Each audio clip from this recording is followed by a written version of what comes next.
অনেক পারফিউম আসবে যাবে, কিন্তু মায়ের আঁচলের সেই সুবাস একই থাকবে।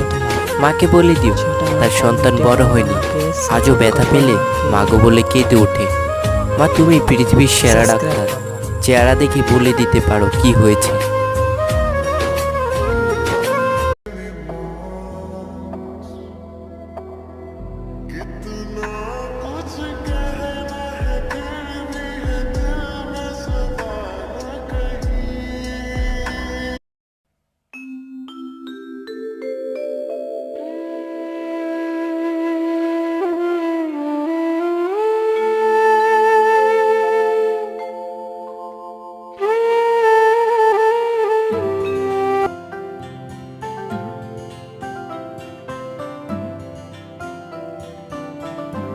যেদিন আমি ছোট ছিলাম, যুবক ছিলেন বাবা,